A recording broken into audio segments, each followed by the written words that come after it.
তাল দুধ পুলি পিঠা কার কার ভালো লাগে? নামটা শুনতেই অবাক লাগছে, তাই না?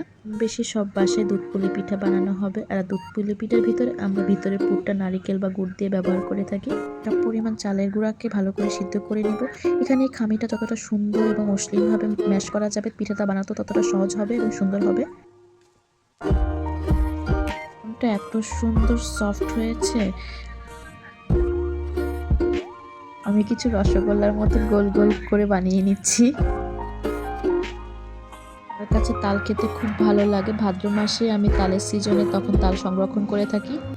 এখানে আমি 1.5 কাপ পরিমাণ তাল ব্যবহার করেছি। সামান্য পরিমাণ চিনি দিয়ে দিচ্ছি।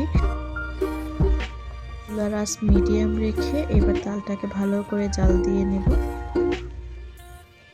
টেবিল চামচ গুঁড়ার দুধ ভালো করে মিশ্রণটার সাথে মিশিয়ে নিচ্ছি। এই ক্ষেত্রে ভালো করে নাড়াচাড়া করতে হবে যাতে কোনো দানা দানা ভাব না থাকে।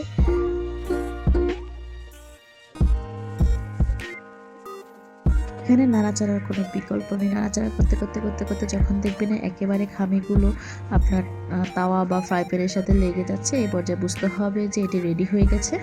সবচেয়ে কঠিন কাজ হচ্ছে পিঠাগুলো বানিয়ে নেওয়া। আমি তেমন একটি ভালো পিঠা বানাতে পারি না, তবে চেষ্টা কিন্তু কমতি রাখিনি।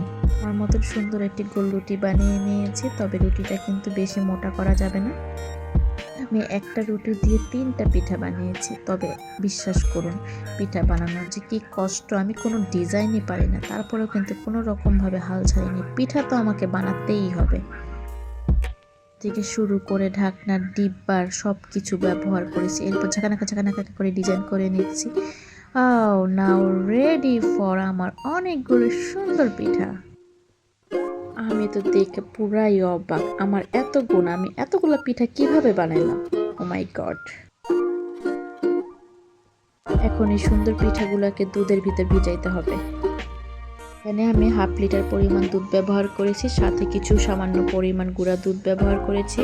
যেহেতু আমি বাজারে প্যাকেটজাত দুধ ব্যবহার করছি, তাই গুঁড়া দুধটা ব্যবহার করেছি। গুঁড়া দুধ ব্যবহার করলে মিশ্রণটা ঘন হয় এবং মিষ্টির জন্য এখানে আমি গুড় ব্যবহার করেছি।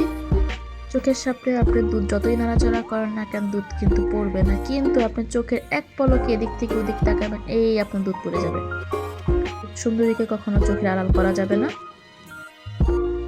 2 থেকে 3 মিনিট বলক আনার পরে পিঠাগুলোকে আমি এই মিশ্রণের মধ্যে ছেড়ে দিব। বেশি নাড়াচাড়া করা যাবে না। 1 থেকে 2টা বলক আসার পরে আবার নামিয়ে নিব।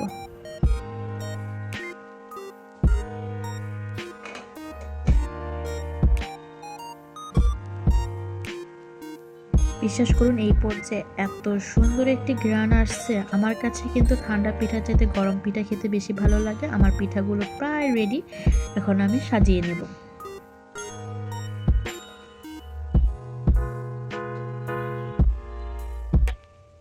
হয়ে গেল আমার তাল দুধ পুলি পিঠা।